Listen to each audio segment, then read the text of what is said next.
যুবকদেরকে পড়াশোনা করতে হবে, বারবার বলি পড়াশোনা করতে হবে। এবং প্রত্যেকটা লেকচারে এই সিজনে আমি বলার চেষ্টা করেছি যে কোন কোন সাবজেক্ট পড়তে হবে আপনাদের।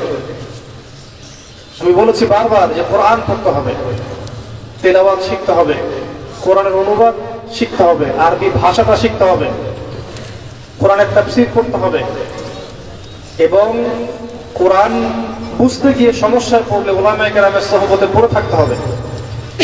আমি বারবার বলেছি হাদিসের বইগুলো পড়তে হবে, সহজ বই থেকে শুরু করে আস্তে আস্তে ধাপে ধাপে কঠিন বই দিকে যাবে। এরপরে আমি বারবার বলেছি নবী সাল্লাল্লাহু আলাইহি ওয়াসাল্লামের সিরাত বা জীবনীটা পড়বেন। নবীর জীবনী যদি মুখস্থ না থাকে তাহলে কোরআন সুন্নাহ দিয়েও আপনি সত্যকে চিনতে ব্যর্থ হবেন। বারবার বলেছি নবী সাল্লাল্লাহু আলাইহি ওয়াসাল্লামের জীবনীর পাশাপাশি খোলাফায়ে রাশিদিনের জীবনী পড়বেন, ইসলামের ইতিহাস পড়বেন, উমাইয়া খেলাফত থেকে শুরু করে যে আব্বাসীয়, ফাতেমি, কর্ডোবা ইসলামিক শাসন, মামলুক শাসন, আপনার উসমানীয় খেলাফত, প্রত্যেকটা শাসন, মোগল শাসন, আফগানদের শাসন, এগুলো পড়বেন। বরাবর বলেছি এর সাথে আপনাকে ফিকহ পড়তে হবে, ইসলামের ফিকহ, দ্বীনের ফিকহ, ফিকহের ক্লাসিক্যাল বইগুলো পড়বেন, না হলে আপনি ফরজ, ওয়াজিব, সুন্নত, মুস্তাহাবগুলো বুঝতে পারবেন না। কোনটাকে বেশি গুরুত্ব দিতে হবে, কোনটাকে কম, এটা বুঝতে পারবেন না। আমি বলেছি ইসলামিক অর্থনীতি পড়ার কথা, ইসলামিক ইকোনমিক্সের বইগুলো পড়বেন, এবং প্রত্যেকের বাসায় একটা করে ব্যক্তিগত লাইব্রেরি করে তুলবেন, পারবেন না? আরো বলেছি ইসলামিক দর্শনের বইগুলো পড়তে। আগেকার যারা বরেণ্য উলামায়ে কেরাম ছিলেন, মুহাদ্দিসিন কেরাম ছিলেন, মুফাসসিরিন ছিলেন, মুবাল্লিগ ছিলেন, তাদের জীবনীগুলো পড়তে, তাদের দর্শনগুলো পড়তে। এবং তাজকিয়ার কথা বলেছি বারবার, আত্মশুদ্ধি অর্জন করার কথা বলেছি। এরপরেও বলেছি জিওপলিটিক্যাল বিষয়গুলো পড়বেন, ভূরাজনৈতিক প্রেক্ষাপটগুলো পড়বেন, ইসলামিক দেশ, তাদের মুদ্রা, তাদের পতাকা, তাদের ভৌগোলিক অবস্থান, তাদের সরকার, তাদের প্রশাসন, তাদের সামরিক সক্ষমতা, তাদের সম্পদ, এগুলো সম্পর্কে আপনাকে জানতে হবে। এর পাশাপাশি জিওপলিটিক্স মানে ভূরাজনৈতিক প্রেক্ষাপট, যেটা আপনারা বিসিএস কোচিংয়ে পড়েন, এগুলো পড়তে বলেছে। এবং মাদ্রাসার মধ্যে যে সাবজেক্টগুলো ইনক্লুড করা দরকার, যেগুলো পূর্ণমাত্রায় পড়ানো হয়ে ওঠে না সাধারণত সিলেবাসে থাকলেও, সেগুলোর প্রতি জোর দেওয়ার কথা বলেছে। যেমন ইংরেজি ভাষা, আরবি ভাষা, আইসিটি, তথ্য প্রযুক্তি, বিজ্ঞানের কিছু বই, ম্যাথামেটিক্স, ইসলামের হিস্ট্রি, ইসলামের অর্থনীতি, এগুলো ইনক্লুড করতে বলেছিলাম। পরামর্শ দিয়েছি, বলেছে মানে কি, আদেশ করিনি, পরামর্শ দিয়েছি। এইগুলো যদি আজ থেকে 50 বছর আগে করতে পারতাম, এখন এমন একটা প্রজন্ম পেতেন যেই প্রজন্ম এই কোরআনটাকে হাতে নিয়ে বিশ্বকে ব্যাখ্যা করতে পারে, চ্যালেঞ্জ করতে পারে। এখন আমার হাতে বইটা আছে, আমি হয়তো এই বইটার হাফেজ, কিন্তু আমি এই বইটা দিয়ে বিশ্বকে চ্যালেঞ্জ করতে পারছি না। অথচ আল্লাহ পাক বলেছেন এই বইয়ের মধ্যে, সূরা নাহলের মধ্যে আছে 89 নম্বর আয়াতে, ওয়ানাজ্জালনা আলাইকাল কিতাব, হে নবী আমি আপনার প্রতি এই বইটা নাযিল করেছি, তিবিয়ানান লিকুল্লি শাই, এই বইটা প্রত্যেকটা বিষয়ের ব্যাখ্যা। এই 600 পৃষ্ঠার বই, প্রত্যেকটা বিষয়ের ব্যাখ্যা। শুনতে পারলেন আমার কথা? প্রত্যেকটা বিষয়। তো প্রত্যেকটা বিষয়ের মধ্যে কি কিছু বাদ যায়? ওয়াহুদান, এবং এই বইটা হচ্ছে হেদায়েত, মানুষের জন্য পথ নির্দেশ। ওয়া রাহমাতান, এবং এই বইটা হচ্ছে রহমত বা করুণা, আল্লাহ পাকের দয়া। ওয়া বুশরা লিল মুসলিমিন, মুসলিমদের জন্য এই বইটা সুসংবাদ। এই বইটা হাতে থাকার পরেও আমি বিশ্বকে চ্যালেঞ্জ করতে ব্যর্থ হয়েছি। এই বইয়ের মধ্যে বর্তমান বিশ্বের প্রেক্ষাপট আছে, অতীত ছিল, ভবিষ্যৎ থাকবে, কিয়ামত পর্যন্ত যত কিছু হবে এর ব্যাখ্যা আল্লাহ পাক এই বই নাযিল করেছেন। কিন্তু আমি এই বইটা হাতে থাকার পরেও বিশ্বের রাজনীতি, বিশ্বের অর্থনীতি, বিশ্বের শিক্ষা ব্যবস্থা, বিশ্বের সংস্কৃতি, বিশ্বের যুবকদের অধঃপতন, পশ্চিমাদের উত্থান, ঠিক আছে, ইসরায়েলের উত্থান, ইসলাম বিরোধী শক্তিগুলোর তৎপরতা, অনেক বিষয় ওদের মুখরোচক জবাব দিতে আমি ব্যর্থ হয়েছি। এটা সত্য কথা, অনেকে হয়তো স্বীকার করবেন না, ব্যর্থ হয়নি। আমি বলবো ব্যর্থ হয়েছেন, কিন্তু চেষ্টা করেছেন। পরিপূর্ণরূপে আমরা জবাব দিতে পারি না। প্রেক্ষাপট যদি বুঝাই তাহলে বুঝবেন কেন পারি নাই। যখন আবু বকর সিদ্দিক রাদিয়াল্লাহু আনহুর যুগ ছিল তখন এই বইটা ছিল না। এই বই এবং নবী সাল্লাল্লাহু আলাইহি ওয়াসাল্লামের সুন্নাহকে দিয়ে তারা বিশ্বকে শাসন করেনি, করে নাই? তখন সমাজে কি অশান্তি ছিল? সমাজে দ্বন্দ্ব, ফাসাদ, কলহ, এত বেশি জেনা, ব্যভিচার, মদ, পর্নোগ্রাফি, সুদ, ঘুষ, দুর্নীতি এগুলো ছিল? ওমর ইবনে খাত্তাব রাদিয়াল্লাহু আনহু যুগ যখন আসলো তখন সমাজে ফিতনা ছিল, ফাসাদ ছিল, ইসলামের বিরুদ্ধে কেউ চোখ তুলে তাকানো সাহস পেত? খেজুর পাতার সেই মসজিদে বসে এই মাটির মধ্যে শুয়ে, খেজুর চাটাইয়ের উপর শুয়ে, মাটির উপর শুয়ে, ওই মাটির ওই কাছের তখ্ত থেকে তিনি সারা বিশ্ব, অর্ধ বিশ্ব শাসন করেছিলেন, করেননি? এই বইটা কি সেই বই নয়? আচ্ছা, উসমান রাদিয়াল্লাহু আনহুর সময় খেলাফতের আয়তন কমে গেছে না বেড়েছে? সাইপ্রাস দ্বীপ থেকে শুরু করে একদম এই যে চাইনিজ কন্টিনেন্ট পর্যন্ত জয় করেছে মুসলিমরা কার আমলে? উসমান রাদিয়াল্লাহু আনহু। তখন এই বই ছিল না? আলী রাদিয়াল্লাহু আনহুর সময়ও মুসলিমরা অগ্রগামী হয়েছে, তবে ওই সময়টাতে একটু আপনার অভ্যন্তরীণ দ্বন্দ্ব দেখা দিয়েছিল। উটের যুদ্ধ হয়েছে, সিফফিনের যুদ্ধ হয়েছে, খাওয়ারেজদের বিরুদ্ধে যুদ্ধ হয়েছে ইত্যাদি, কিন্তু ইসলামের খেলাফার এই যে শেল টিকে ছিল না। হাসান রাদিয়াল্লাহু আনহুর মাত্র 6 মাস, তারপর উমাইয়াদের শাসন, মুয়াবিয়া রাদিয়াল্লাহু আনহুর শাসন, এরপর আব্বাসীয়দের দীর্ঘ 100 বছরের বেশি শাসন, মামলুকদের, এদিকে ফাতিমিদের, কর্ডোভার মুসলিম শাসন, উসমানীয় খেলাফত, এই যে মুঘলদের, টোটাল বিশ্বের ইতিহাসটা দেখেন। তারা কি কোরআন এবং সুন্নাহকে দিয়ে বিশ্বকে ডিল করতে পারেন নাই? পারেন নাই? বিশ্বকে চ্যালেঞ্জ করতে পারেন নাই? ইসলাম তখন ইজ্জতের উপর ছিল না জালিল ছিল? এখন আসেন, এখন এই কোরআন এখন আছে না আমাদের হাতে? ওই নবীর সুন্নাহ আছে না? সে আল্লাহ জীবিত না মারা গেছেন? ইন্নাল্লাহা হাইয়ুন লা ইয়ামুত, সে আল্লাহ জীবিত, চিরঞ্জীব, কখনো মারা যাবেন? সেই নবীর সুন্নাহ কিয়ামত পর্যন্ত মারা যাবে? সেই বই আল কোরআন মুছে যাবে? এখন আপনি দেখেন আপনার অবস্থা। এখন আমরা সেই জাতি, ওই উমর রাদিয়াল্লাহু আনহুর সেই জাতি, আবু বকর সিদ্দিক রাদিয়াল্লাহু আনহু সেই জাতি, উসমান, আলী, খালিদ, হামজা, তাদের সেই জাতি আমরা। কিন্তু এখন আপনি দেখেন, আপনি এমন একটা জায়গায় বসে আছেন যে আপনার ধর্ম ইসলামের মধ্যে দলের অভাব নাই, শত শত দল, প্রত্যেকে বলছে আমি হকপন্থী, এবং তারা উম্মাকে বিভক্ত করে ফেলেছে, উম্মাকে টুকরো টুকরো করে ফেলেছে। এক দলের উপর আঘাত আসলে আরেক দল মিষ্টি বিতরণ করবে, একজন আলেম দায়ী বা বক্তার উপর বিপদ আপদ আসলে আর একজন খুশি সেলিব্রেশন করবে ফেসবুক, ইউটিউবে। একজনের মাধ্যমে কিছু খেদমত হতে শুরু করলে তাকে ট্রেনে কেমন করে নামানো যায় এই পায় তারা করতে থাকবে। মনের হিংসা, রিয়া, গীবত, তহমত, অহংকারের সংস্কৃতি চর্চা করতে করতে একদম কুলুকুলার সাথে আমাদের এগুলো বিভক্ত হয়ে গেছে। একটা বিভক্ত জাতি কখনো বিশ্বকে চ্যালেঞ্জ করতে পারে? একবার খালি নবী সাল্লাল্লাহু আলাইহি ওয়াসাল্লামের যুগে সাহাবীদের মধ্যে একটু মনোমালিন্য হয়েছিল। একজন বলেছে আমি আনসার, একজন বলেছে আমি মুহাজির। পানি নিয়ে একটু দ্বন্দ্ব হয়েছে। আনসারী সাহাবী বলেছেন হে আনসাররা তোমরা আসো, আমাকে সাহায্য করতে আসো। মুহাজির সাহাবী বলেছেন হে মুহাজিররা তোমরা আসো, আমাকে সাহায্য করতে আসো। নবী সাল্লাল্লাহু আলাইহি ওয়াসাল্লাম এই দৃশ্যটা দেখে তার চেহারা একদম লাল হয়ে গেল রাগে। আমি বেঁচে আছি, তোমাদের মধ্যে আছি, এতেই তোমরা জাহিলিয়াতের কাজ শুরু করলে? তোমরা সবাই এক উম্মাহ, যদিও পরিচয় আছে মুহাজির এবং আনসার, তোমরা এক উম্মাহ, ওয়ান উম্মাহ। আমরা মুসলিমরা এক উম্মাহ নই? কেউ হানাফি, ধরেন কেউ শাফি, কেউ বেরলভী, কেউ আতরশি, কেউ মাইজ ভান্ডারি, কেউ জামাত, তাবলীগ, সবাই মুসলিম না? নাকি শুধু হানাফিরাই মুসলিম, অন্যরা মুসলিম না? না তাবলীগরাই মুসলিম, অন্যরা মুসলিম না? না আহলে হাদিসরাই মুসলিম, অন্যরা মুসলিম না? সমস্যা কোথায়? কিন্তু দেখবেন অভ্যন্তরীণ ক্রন্দনের কারণে আমরা শক্তি হারিয়ে ফেলেছি।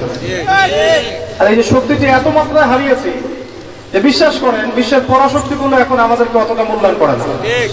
তারা জানে এরা বিভক্ত, এদের একদল উস্কে দিলে আরেক দলের পিছনে এরাই লেলিয়ে দিবে। আমাদেরকে আসতে হবে না, খালি আমরা একটু উস্কে দিলে দেখবেন একদল একদলের ধারে পড়ছে। এই হচ্ছে আপনার ধর্মতাত্ত্বিক অবস্থা। এরপরেও দেখবেন আপনার ধর্মের মধ্যে তাওহীদের নামে শিরক ঢুকে গেছে না?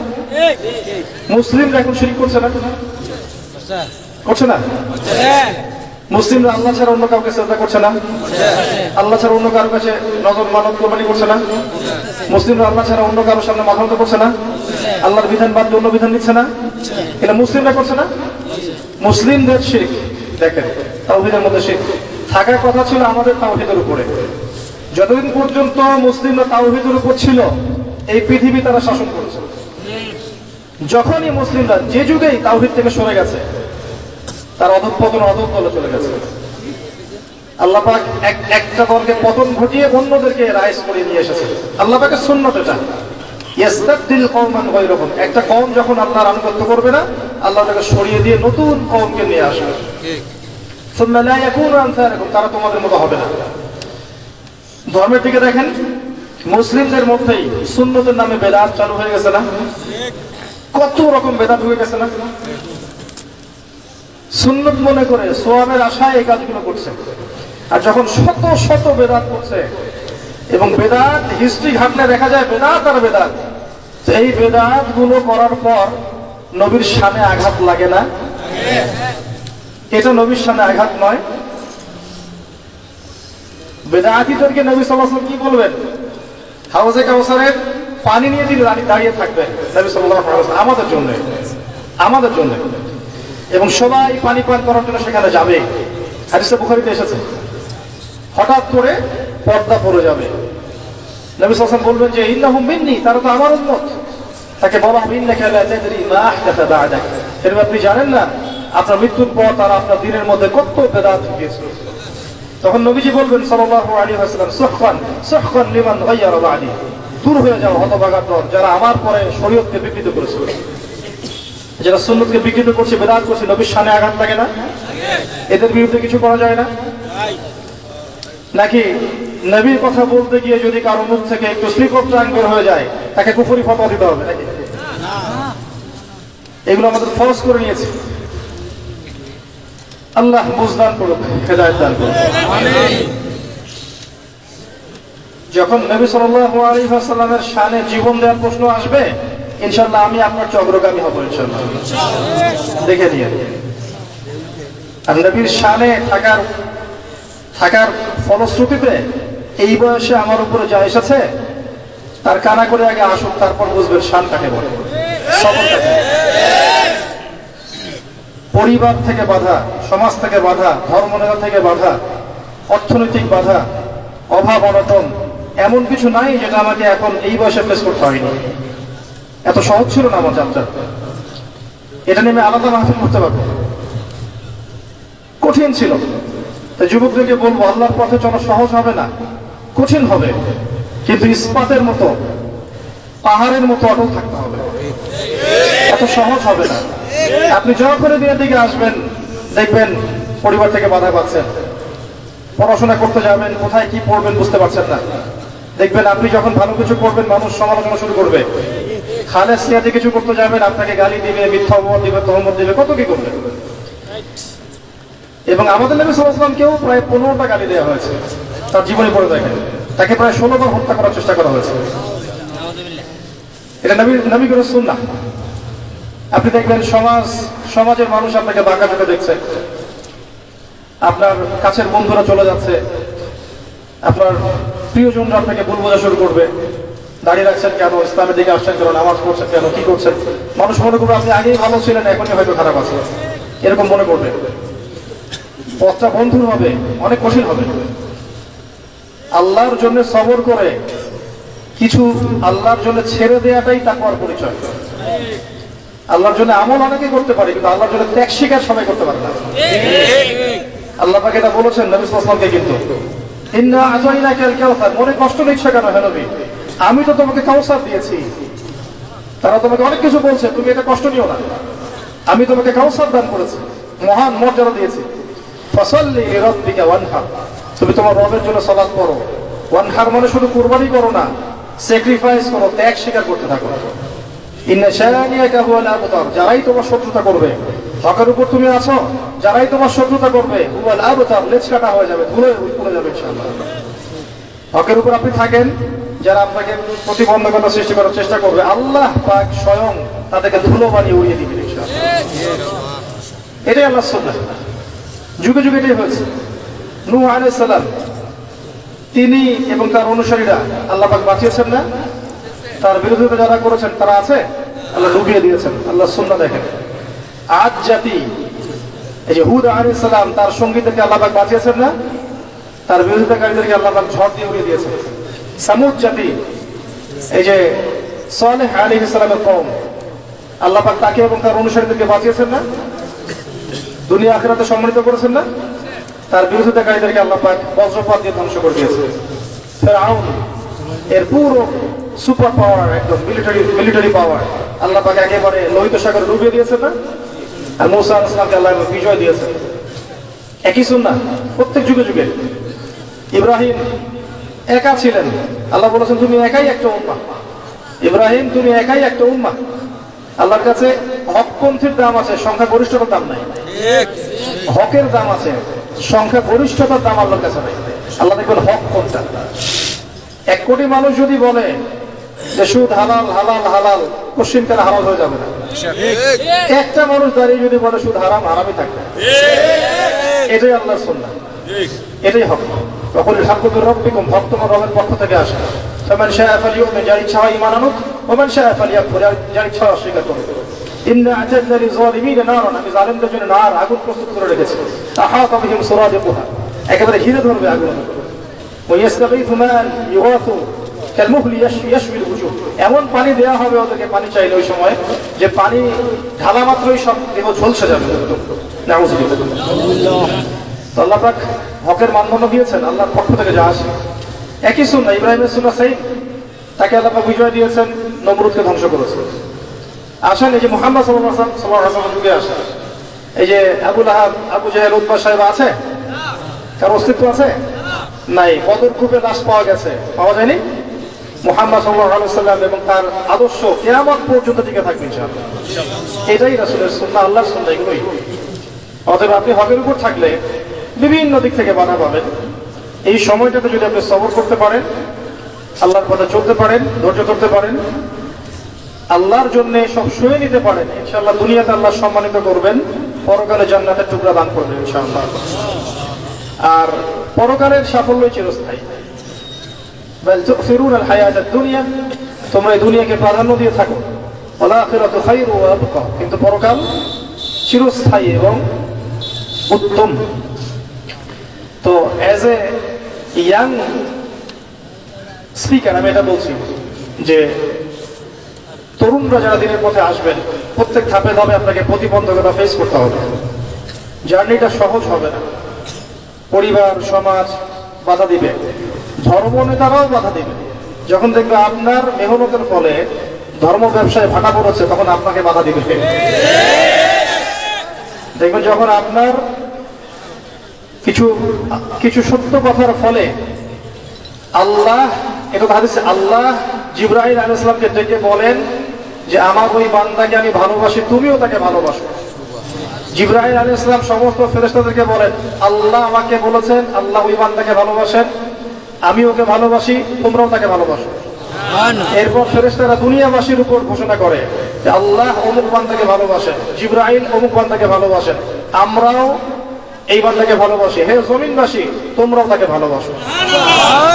তখন গিয়ে দেখবেন যে আল্লাহর পথের কোন সৈনিক, কোন আলেম, কোন মুআল্লিম, কোন মুজাহিদ, তার প্রতি আল্লাহর পক্ষ থেকে মানুষের মধ্যে একটা ভালোবাসা সৃষ্টি হয়ে যাবে। এটা এমনি এমনি হয় না, এটা এমনি এমনি হয় না।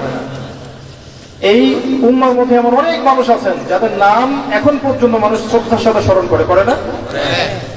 তারা কি মানুষকে টাকা দিয়ে ওয়াজ মাহফিলে নিয়ে আসছিল? আসে নাই। মহব্বত থেকে আসে নাই।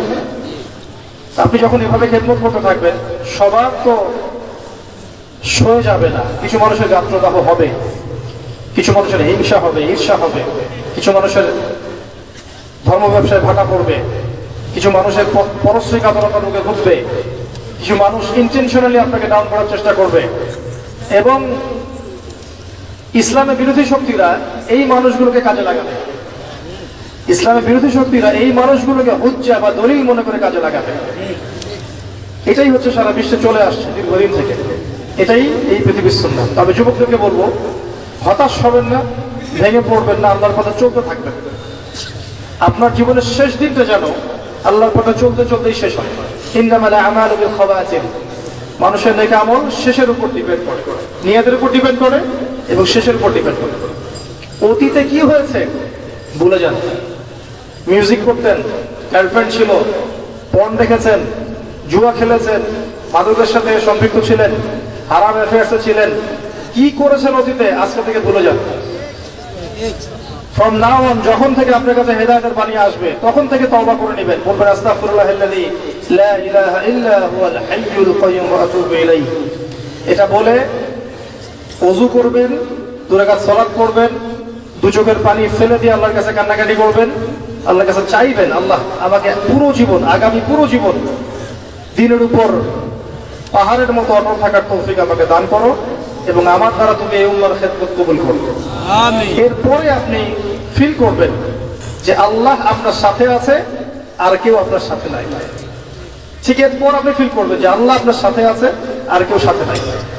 পরিবার ভুল বুঝতে পারে, গার্লফ্রেন্ড ছেড়ে চলে যাবে, আপনার চাকরি চলে যাইতে পারে, আপনার ব্যবসায় লস হতে পারে, আপনার এই সামাজিক প্রতিবন্ধকতার শিকার হতে পারেন। হ্যাঁ, আপনাকে বিভিন্ন মানুষ ভালো মন্দ আজে বাজে টাইটেল দিতে পারে, জঙ্গি হয়ে গেছে, সন্ত্রাসী হয়ে গেছে, কিন্তু বলতে পারে। এবং ধর্মনেতারাও বাধা দিতে পারে আপনাকে। যখন শিরকের বিরুদ্ধে বলবেন, বেদাতের বিরুদ্ধে বলবেন, হারামের বিরুদ্ধে বলবেন, আপনি যখন এই সারা বিশ্বের যে প্রতারণা চলছে পশ্চিমাদের, এগুলোর বিরুদ্ধে বলবেন, অভ্যন্তরীণ বাহ্যিক সমস্যাগুলো তুলে ধরবেন, তখন চতুর্দিক থেকে আপনার উপর অক্টোপাসের মতো আঘাত আসবে। দেন ইউ উইল রিয়েলাইজ, তখন আপনি ফিল করবেন যে আপনি হকের উপর আছেন এবং আপনার সাথে কেউ নাই, আল্লাহ আছে। আর আল্লাহ যদি আপনার সাথে থাকেন, এই দুনিয়াতে ইজ্জত দেওয়ার মালিক আল্লাহ এবং পরকালে জান্নাত দেওয়ার মালিক কে? এটাই হচ্ছে মূল কথা। এই পথটা যারা সার্ভাইভ করতে পারবে, রাসূল সাল্লাল্লাহু আলাইহি ওয়াসাল্লাম 2টা সুসংবাদ দিয়েছেন। একটা হচ্ছে যে একটা হাদিসে রাসূল সাল্লাল্লাহু আলাইহি ওয়াসাল্লাম বলেছেন যে 7 শ্রেণীর মানুষকে আল্লাহ রাব্বুল আলামিন কিয়ামতের মাঠে তার আরশের ছায়ায় ছায়া দিবেন। সুবহানাল্লাহ। ওই দিন ওই ছায়া ছাড়া অন্য কোনো ছায়া থাকবে না। তার মধ্যে এক শ্রেণী হচ্ছে সেই যুবক যে তার নিজের যৌবনকালটাকে আল্লাহর পথে বিলিয়ে দিয়েছে। সুবহানাল্লাহ। এই সুযোগটা কি দাড়ি পাকা মানুষদের আছে এখন? আপনাদের সামনে আছে। এই কথাটা শুনছেন আপনি, আপনার কান পর্যন্ত পৌঁছে গেল, এরপরে ডিসিশন ইজ ইয়োরস। আপনার রাস্তা আপনি বেছে নেবেন। ওয়াহাদাইনাহুন নাজদাইন, আমি 2টা পথ দেখিয়েছি, ইম্মা শাকিরা ওয়া ইম্মা কাফুরা। ইচ্ছা হলে কৃতজ্ঞ হও, ইচ্ছা হলে অকৃতজ্ঞ হও। আল্লাহ আপনাকে ফোর্স করবেন না, লা ইকরাহা ফিদ্দীন, আল্লাহ পাক হাত ধরে আপনাকে নামাজি বানাবেন না। এখন আপনার সিদ্ধান্ত নিতে হবে যে আপনি কি করবেন। আল্লাহর জন্য বাঁচবেন না শয়তানের জন্য বাঁচবেন? যদি শয়তানের জন্য বাঁচেন তাহলে আপনি দুনিয়াতে বাড়ি গাড়ি, টাকা পয়সা, জমি জমা, ব্যাংক ব্যালেন্স সবই পাবেন ইনশাআল্লাহ। আল্লাহ পাক সেগুলো আপনাকে খুশি হয়ে দিবেন না, ফিতনা, রাগ হয়ে দিবেন। আর যদি আল্লাহর জন্য বাঁচেন তখনও আপনি বাড়ি পাবেন, গাড়ি পাবেন, নেককার স্ত্রী পাবেন, প্রশান্তি পাবেন, হেদায়েত পাবেন, কোরআন পাবেন, নূর পাবেন, সব সম্মানও পাবেন। এগুলো আল্লাহ পাক আপনাকে খুশি হয়ে দান করবেন। কোনটা যাচ্ছেন, আল্লাহ সন্তুষ্টি না অসন্তুষ্টি? এখন প্রশ্ন হচ্ছে যে যারা আমরা তরুণ আছি, আমাদের ফিউচারটা কি, আমরা কিভাবে আগাতে পারি? প্রথমে বুঝতে হবে আপনাকে, ওই যে প্রথমে আলোচনা শুরু করলাম, এই যে বইটা আমার হাতে আছে, এই বইটা থাকার পরেও আমি বিশ্বকে ডিল করতে পারছি না। আপনাকে আগে বুঝতে হবে যে আপনি কোথায় আছেন। প্রথমে আপনাকে বুঝতে হবে আপনি কোথায় আছেন। 1 নাম্বার, ধর্মতাত্ত্বিক দৃষ্টিকোণ থেকে দেখাচ্ছে আপনি এমন একটা জায়গায় আছেন যে মুসলিমদের মধ্যে শতটা বিভক্ত দল আছে, বিভিন্ন দল আপনাকে ফ্ল্যাগ নিয়ে ডাকছে, আমার কাছে আসো, জান্নাতে সার্টিফিকেট পাবা, এবং বলবে সবাই আমার ফর্ম পূরণ করো, এটা হক, জান্নাত আমার, তোমার লিস্ট লাগলে নিয়ে যাও। ভাবখান এমন হবে। কেউ কেউ এমন করবে যে আমরা চূড়ান্ত সহি, এর উপর কোনো সহি নাই। ওই সহির মধ্যেও দেখবেন আবার আরো 4-5টা দল। তখন আবার কি করবেন? সহি এ, সহি বি, সহি সি, সহি ডি, এরকম হবে। সবাই বলবে যে আমি হক। ওয়ালা তাকুনু মিনাল মুশরিকিন, মুশরিকদের অন্তর্ভুক্ত হয়েও না। আল্লাযীনা ফাররাকু দীনাহুম ওয়া কানু শিয়া, যারা তাদের দ্বীনকে ভেঙে টুকরা টুকরা করেছে। কুল্লু হিজবিন বিমা লাদাইহিম ফারিহুন, প্রত্যেক হিজব বা দল তাদের কাছে যা আছে এটা নিয়ে উৎফুল্ল থাকে। এই হচ্ছে বাস্তবতা। আল্লাহ পাক বলেছেন ওয়া'তাসিমু বিহাবলিল্লাহি জামিআ, একসাথে আল্লাহর রজ্জু শক্ত করে ধরে থাকো। ওয়ালা তাফাররাকু, বিভক্ত হয়ে যেও না। ওয়ালা তাফাররাকু, বিভক্ত হয়ে যেও না। বাল নাহনু ফাররাকনা, কিন্তু আমরা বিভক্ত হয়ে গেছি। আল্লাহ বলেছেন ওয়ালা তাফাররাকু, বিভক্ত হয়েও না, কিন্তু আমরা কি বলছি? বাল ফাররাকনা, আমরা বিভক্ত হবই। কি করবেন এখন? সহজ সলিউশন দিচ্ছি। যারা বিভক্ত তারা সবাই মুসলিম। এদের মধ্যে কিছু আছে স্পষ্ট শিরকি আকীদা আছে, স্পষ্ট কিছু বেদাতি আকীদা আছে। স্পষ্ট শিরক, স্পষ্ট বেদাত, স্পষ্ট কুফর ছেড়ে দেন, বাকিদের কথা চিন্তা করেন। এরা সবাই মুসলিম। এই প্রত্যেক মুসলিম কমিউনিটির ভালো জিনিসগুলো আপনি গ্রহণ করে নেন। প্রত্যেক মুসলিম কমিউনিটির ভালোটুকু আপনি নিয়ে নেন, খোলা মনে নেন। মৌমাছির মতো হন, জ্ঞান অর্জন করতে গিয়ে মৌমাছির মতো হন। ওই শুধু মাছির মতো হবেন না, যে শুধু নোংরার মধ্যেই বসে না। মৌমাছি যেখানে মধু সেখানে যাবে, তাই না? আপনিও সবার ভালোটুকু নেবেন, খারাপটুকু ছেড়ে দিবেন। সহজ না জিনিসটা? এবং সবাইকে ভাই মনে করবেন। ইসলাম বৈচিত্র্যময়, একই বিষয়ে একাধিক মাসালা থাকতে পারে। আপনি একটা ফলো করলে বাকিদেরকে শ্রদ্ধা করতে শিখুন। ঠিক আছে, ওরও হয়তো দলিল আছে, আমার দলিলটা আমার কাছে বেশি স্ট্রং মনে হয়, আমি এটা পালন করছি। এর মানে এই না যে আমি সঠিক, ওই বাতিল, কেমন মনে করবেন? পুরো উম্মাহকে একটা দেহ ভাবতে শিখুন। শুধু আমাদের দেশের মুসলিমদের কথা বলছি না। যদি ইয়েমেনের কোন মুসলিম বাচ্চাকে বোম মেরে হত্যা করা হয়, আপনার মন যেন কাঁদে। যদি মিয়ানমারের কোন মুসলিমকে মেরে হত্যা করা হয়, আপনার মনটা যেন কাঁদে। অ্যাটলিস্ট প্যালেস্টাইনে যদি হত্যা করা হয়, আপনার মনটা যেন কাঁদে। Iraq, Iran, Lebanon, Jordan, Syria, Afghanistan, Pakistan, সমস্ত জায়গায় মুসলিমদের যদি হত্যা করা হয় অমুসলিমদের কর্তৃক, আপনার মনটা যেন কাঁদে যে আমাদের উপর জুলুম হচ্ছে। যদি মন না কাঁদে, বুঝবেন মন মরে গেছে, নাই মন, কলম নাই, ডেড, প্যারালাইজড। প্যারালাইজড রোগী দেখেছেন? প্যারালাইজড রোগীর একটা অঙ্গ মনে প্যারালাইসিস হয়ে গেছে। ওখানে আঘাত করলে কি আগে ব্যথা পায়? কারণ আমাদের পুরো বডি প্যারালাইসিস হয়ে গেছে। এক জায়গায় আঘাত করলে আরেক জায়গায় আর ব্যথা লাগে না। নবীজি বলেছিলেন সাল্লাল্লাহু আলাইহি ওয়াসাল্লাম, এই উম্মাহ একটা দেহের মতো, যার একটা অংশে আঘাত পেলে অন্য অংশ কি হয়? ব্যথা অনুভব করে। এখন সেটা আমরা করি না, খুব কম মানুষই করে। বরং খুশি হয়, বরং মিষ্টি বিতরণ করে, বরং মনে করে না ঠিকই হয়েছে, সেটা হওয়া উচিত ছিল, এরকম মনে করে। তারা বুঝতে পারে না যে যা হয়েছে তাদের সাথে সেটা কাল তার সাথেও হবে। এটা সে বুঝতে পারে না, কারণ তার দৃষ্টি অন্ধ, তার বাহ্যিক চোখ আছে, ভেতরে কোনো চোখ নাই। ভেতরের চোখ দিয়ে দেখলে বুঝতে পারতো আজ যা আমার সাথে হয়েছে কাল আপনার সাথে হতে পারে। তাই এত আত্ম অহমিকায় প্রফুল্ল হবেন না, অন্যের কষ্ট দেখে খুশি হবেন না। কারণ যারা ইসলামের প্রকাশ্য শত্রু, তারা কখনোই আপনাকে ওই মাযহাবী সংগঠন বা দল তরিকার এই মানদণ্ডে বিচার করবে না, ভৌগোলিকতা, জাতীয়তাবাদের মানদণ্ডে বিচার করবে না। তারা দেখবে আপনি লা ইলাহা ইল্লাল্লাহ কালিমা পড়েন কিনা, দ্যাটস অল। এটাই হচ্ছে সারা ওয়ার্ল্ডে, এটা আপনার বর্তমান অবস্থা। এরপরে আরো দেখেন, আপনার অবস্থাকে বুঝেন। আপনার যত মিডিয়া আছে দেখবেন, সমস্ত মিডিয়ার ম্যাক্সিমাম 99% দেখবেন আজকে অন্যদের হাতে, পশ্চিমাদের হাতে। এবং যখন তাদের হাতে, তখন দেখবেন আপনি দিনকে রাত বানানো সম্ভব, রাতকে দিন বানানো সম্ভব। সত্য মিথ্যা হয়ে যাবে, মিথ্যা সত্য হয়ে যাবে। পৃথিবীর সবচেয়ে জালেম তাকে উপস্থাপন করা হবে এবং নোবেল প্রাইজ দেওয়া হবে। যে সভ্যতা বিগত 100 বছরে পৃথিবীতে প্রায় কয়েক কোটি মানুষ হত্যা করেছে, এদেরকে বলা হবে মানবতা প্রেমী। আর যখন দেখবেন অল্প কিছু মুসলিম, এই প্যালেস্টাইনের কথাই বলছে, অল্প কিছু মুসলিম ইহুদির আগ্রাসন চালাচ্ছে, এদের হাতে কিছুই নাই, এরা সামান্য কিছু নিয়ে প্রতিহত করার চেষ্টা করছে, ওরা বলবে যে এরা হচ্ছে মৌলবাদী, সন্ত্রাসী। এই বিষয়গুলো খেয়াল রাখবেন। কোথায় আছেন আপনি? যখন এই বিষয়গুলো তাদের হাতে, তখন আপনি দিনকে রাত বানাতে পারেন, রাতকে দিন বানাতে পারেন। ন্যায় অন্যায় হয়ে যাবে, অন্যায় ন্যায় হয়ে যাবে, আপনি কিছু করতে পারবেন না। কারণ আমাদের মুসলিমদের স্বতন্ত্র আসলে খুব একটা মিডিয়া নাই যেখানে সত্য বিষয়গুলো প্রচার করতে পারবেন। এখন ইউটিউব, ফেসবুকিং হয়েছে, আপনারা প্রচার করছেন, কিন্তু এখানে অনেক ফিতনা আছে। এখন এই প্ল্যাটফর্মগুলো হচ্ছে ইহুদি খ্রিস্টানদের, এই প্ল্যাটফর্মগুলো ইহুদি খ্রিস্টানদের প্ল্যাটফর্ম। এখানে আমরা যারা নেমেছি আমরা নিজেরা আসলে নিজের পায়ে কুড়াল মেরেছি, জানেন? একটা লেকচার দেওয়া হবে, দেখবেন লেকচারের একটা অংশ কাট করে এমন সামলাইন দিয়ে দিবে যে আপনি শেষ, অথচ ওর সাথে আপনার বিন্দু মাত্র সম্পর্ক নাই। ঠিক আছে? আর এই কাজগুলো ইন্টেনশনালি অনেকে করতে পারে, খুব সহজ। এখানে মানুষকে বিতর্কিত করা খুব সহজ। ইমাম আবু হানিফা রাহিমাহুল্লাহকে যদি এখন বসাই দিতে পারতেন এবং এরকম 10টা 20টা 50টা মাহফিল করতে পারতেন, ইউটিউবে ছড়াতেন, দেখবেন যারা বিতর্কিত করতে চাইবে তার কথা ধরেও বিতর্কিত করতে পারবে না, সুযোগ আছে। একটা কথার এক অংশ একটা কথা আরেক অংশ লাগিয়ে দিবে, সরে গেল। এখনকার অবস্থা আপনার যে আপনার কাছে মিডিয়া নাই, প্রযুক্তি, এই যে যত প্রযুক্তি দেখছেন এগুলো কাদের হাতে? আমাদের হাতে নাই। আপনার প্রাইভেসি পর্যন্ত আপনার হাতে নাই। সেলফোন আছে, ইন্টারনেট আছে, অন্যান্য টেকনোলজিগুলো আছে, এগুলো দিয়ে আপনার যত প্রাইভেসি আছে এই প্রাইভেসি গুলো কিন্তু এখন আপনার কাছে নাই। সবকিছুই মনিটর করা সম্ভব।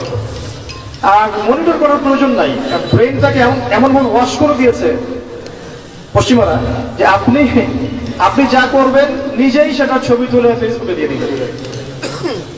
আপনাকে মাইন্ড প্রোগ্রামিং করা হয়েছে, কথা বুঝতে পারছেন না? আপনি যা করবেন নিজেই ছবি তুলে ফেসবুকে দিয়ে দিবেন।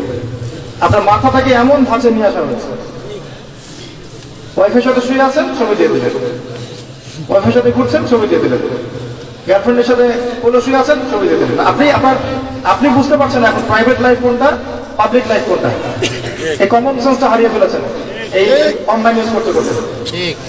এটা আপনার মাথা থেকে প্রোগ্রামিং করা হয়েছে, হিপনোটাইজের মতো প্রোগ্রামিং করা হয়েছে। মনিটর করতে হবে না, আপনি নিজেই বলে দিবেন কি করছেন না করছেন। কোথায় যাচ্ছেন? আজকে যে কফি খাইলাম, দেখবেন আপনি লিখছেন আজকে কাপড় ধুইলাম, ফেসবুক খুলে দেখবেন আজকে আমি অমুকের সাথে বসে চা খাইছি, রাস্তায় যাচ্ছিলাম 10 টাকা দান করার সুযোগ পেয়েছি, দিয়ে দিয়েছে ছবি। সব নিজেই বলে দিলে কি করছে সারাদিন।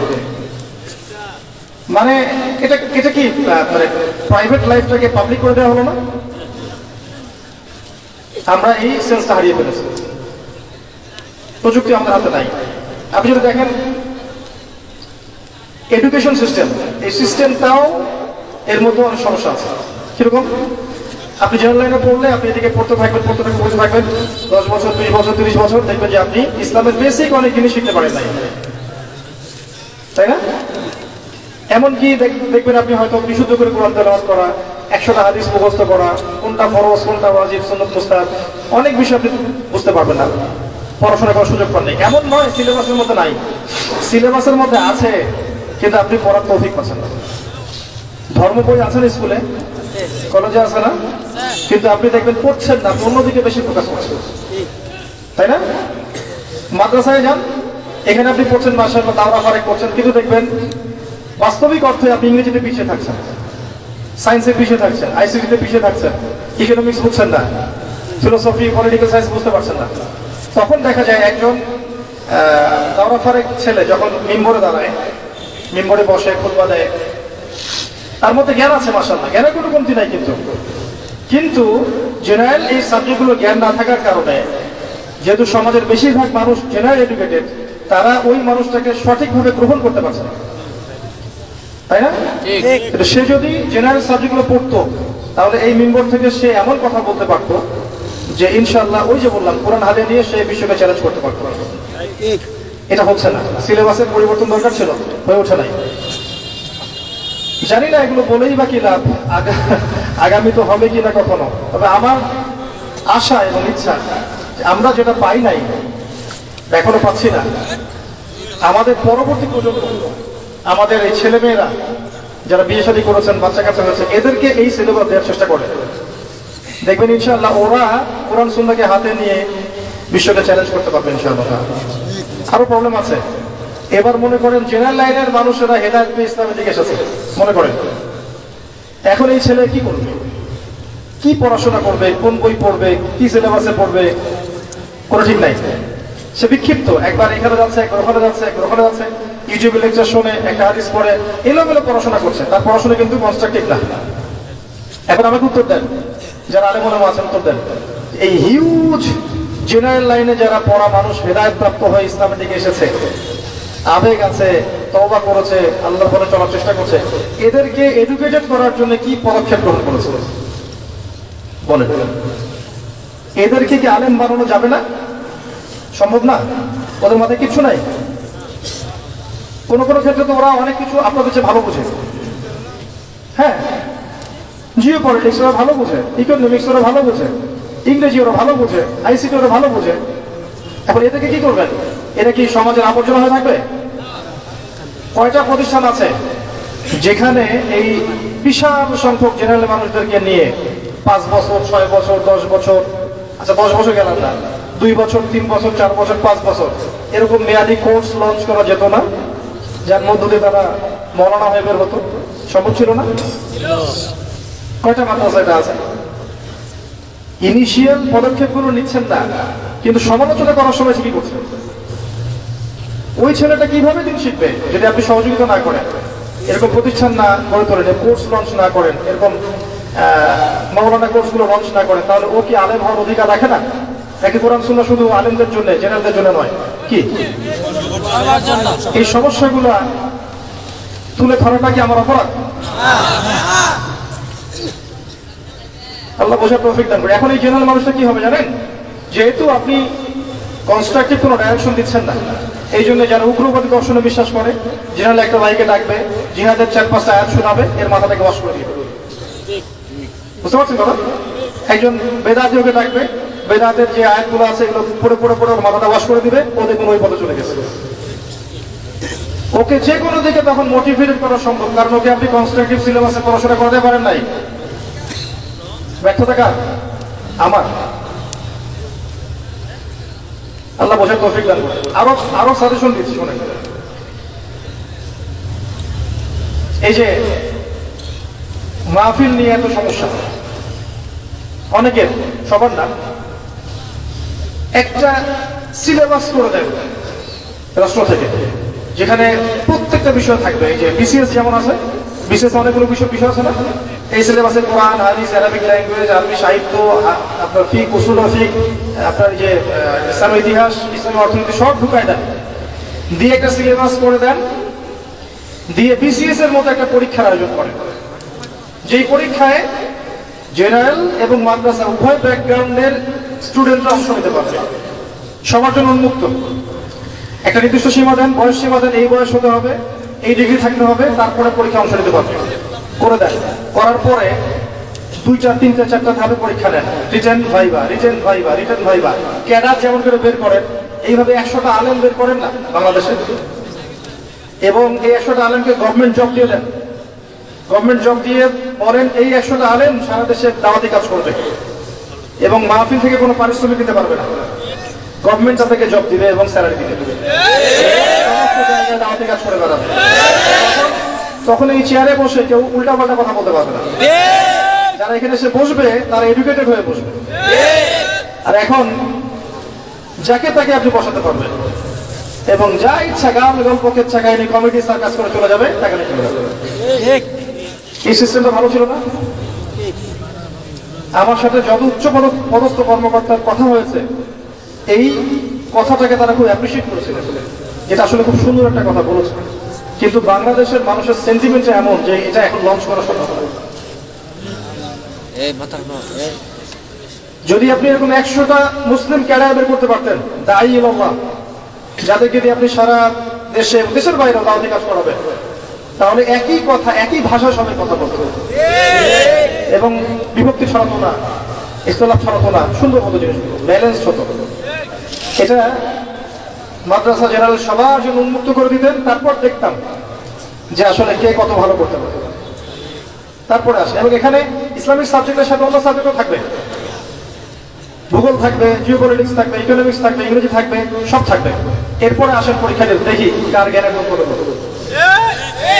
শুধু ডিগ্রি সার্টিফিকেট দিয়ে নয়, আর শুধু এই চিরায়ত একটা ট্রেডিশন আছে যে আমি অনেক বড় আলেম, আমি আর কিছু জানি, এই বিষয়গুলোকে দিয়ে নয়। আর বাস্তবতায় পরীক্ষা নিরীক্ষা পর্যবেক্ষণের মধ্যে দিয়ে আসে, তারপর দেখা যাবে যে সত্যিকার অর্থে যোগ্যতা কারা রাখে কারা রাখে না।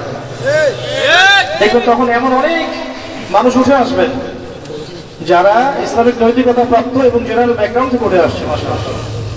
আমি একটা কথা বলতে গিয়ে এদিকে আসলাম যে জেনারেল ভাইরা যখন উঠে আসছেন, তাদের পড়াশোনা করার খুব একটা ক্ষেত্র নাই কনস্ট্রাকটিভ। তাই আমার পরামর্শ হচ্ছে আপনারা মাদ্রাসায় ওস্তাদদের সোহবতে যান, যেভাবে প্রাইভেট পড়েন সেভাবে একটা একটা করে বই মাদ্রাসার টিচারদের কাছে পড়তে থাকেন। মিজান থেকে শুরু করেন, মুনসাইব পড়েন, নাহু পড়েন, হেদায়তুল নাহু পড়েন, আস্তে আস্তে করে উঠতে থাকেন। হাদিসের কিতাবগুলো পর্যন্ত যান, দেখবেন একটা লেভেলে গেলে আপনি কিন্তু গবেষণা করতে পারবেন ইনশাআল্লাহ। এছাড়া আমি দেখছি না অন্য কোনো অপশন আপনার সামনে।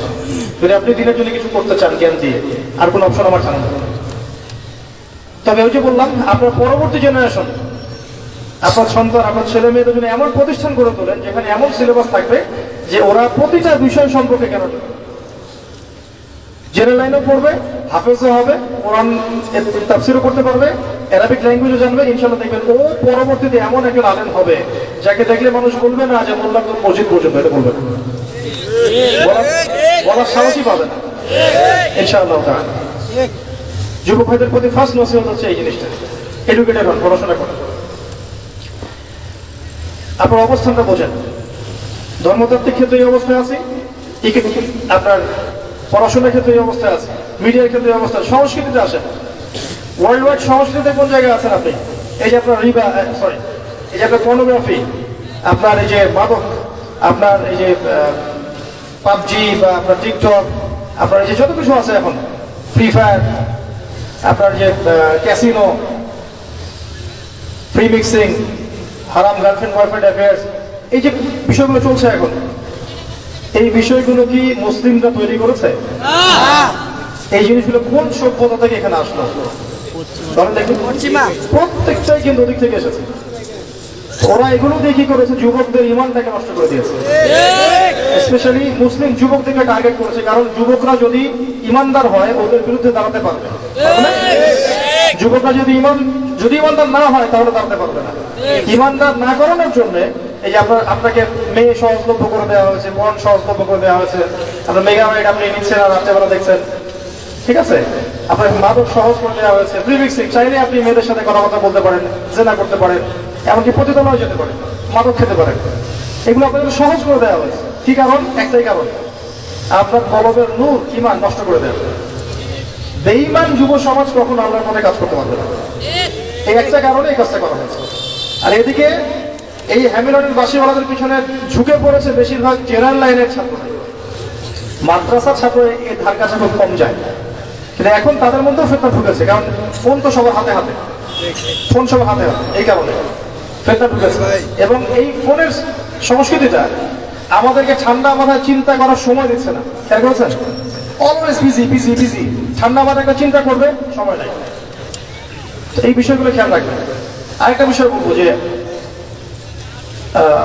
জিওপলিটিক্যাল একটা বিষয় বলবো, পুরো বিশ্বের নিয়ন্ত্রণ আপনার মিডিয়ার, প্রযুক্তির, অস্ত্রশস্ত্রের, পারমাণবিক অস্ত্রের, পলিটিক্সের, ইকোনমিক্সের নিয়ন্ত্রণ কিন্তু নিয়ে নিয়েছে বসতে পারে। এদের আন্ডারে এখন আমরা আসলে অসহায়ের মতো পড়ে আছি বিগত 100 বছর থেকে। এই জায়গায় আরেকটা বড় ইস্যু হচ্ছে ইকোনমিক ইস্যু, কারণ ইকোনমি তারা নিয়ন্ত্রণ করেছে সুদের মধ্য দিয়ে, সুদের মধ্য দিয়ে ইকোনমি নিয়ন্ত্রণ করেছে, এবং আপনার রক্তগুলো চুষে চুষে খেয়েছে ওরা। আমি এটা নিয়ে আলাদা একটা লেকচার বা খুতবা দিব ইনশাআল্লাহ, ইসলামিক ইকোনমিক্স, ওই দিন ডিটেলস বলবো ইনশাআল্লাহ। এতটুকু শুনেন, রিবা মার্কেটটাকে ব্লক করে ফেলে, ধনী ধনী হতে থাকে, গরিব গরিব হতে থাকে, এখানে আপনি সাম্য পাবেন না। এই কারণেই দেখবেন বিশ্বের একটা অংশ দিন দিন ধনী হয়েছে আর বাকি অংশগুলো গরিব হচ্ছে। এরপরেও আছে বোগাস কিছু মনিটরি সিস্টেম, যার মধ্য দিয়ে সম্পদের মান কমিয়ে দেওয়া হয়েছে। আপনার কাছে মনে হচ্ছে আপনি অনেক কিছুর মালিক, কিন্তু আদতে আপনি সম্পদ হারাচ্ছেন, পরে বুঝবেন ইনশাআল্লাহ। এই অবস্থায়, এই আপনার চতুর্দিক থেকে এই ফেতনাময় অবস্থায় একটা যুবক যদি ইসলামের জন্য কিছু করতে চায়, তাকে যুবতী করতে চায়, একটা কমিউনিটি করতে চায়, কিভাবে করবেন? ওই বারবার যে কথা বলে আসছে আবার সে কথাই বলছে। প্রথমত এডুকেটেড হতে হবে, পড়াশোনা করতে হবে। দ্বিতীয়ত আপনার নূর আর বাসিরা লাগবে, শুধু বাহ্যিক চোখ দিয়ে দেখলে হবে না, কলবের চোখ লাগবে।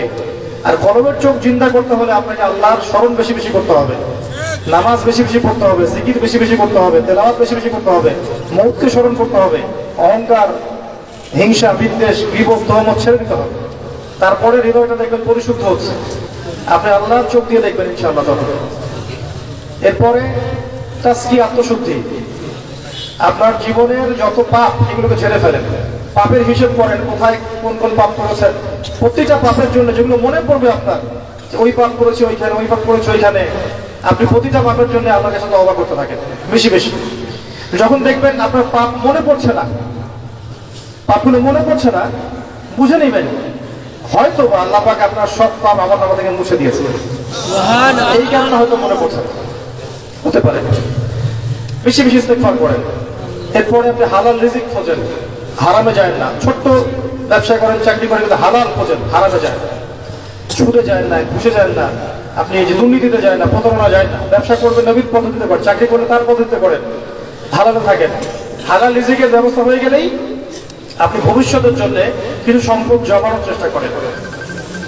আর সম্পদ জমানোর ক্ষেত্রে সতর্ক থাকবেন, এমন কোনো ক্ষেত্রে সম্পদ জমায়েন না যেটা সাস্টেইনেবল না। কঠিন শব্দ বলছে, মানে যেগুলো ইন্ট্রেন্সিক ভ্যালু নাই, অন্তর্নিহিত মান নাই। মানে ধরেন আপনি জমি কিনেছেন, ফর এক্সাম্পল, জমি কি থাকবে নাকি থাকবে না? থাকবে না। জমির দাম কি বাড়বে না কমবে? এটা বুঝতে পারছেন, এটা সাস্টেইনেবল অ্যাসেট। ঠিক আছে, মনে করেন আপনি আপনার ওয়াইফের জন্য কয়েক ভরি সোনা কিনেছেন, কথার কথা, এর দাম কমবে না বাড়বে?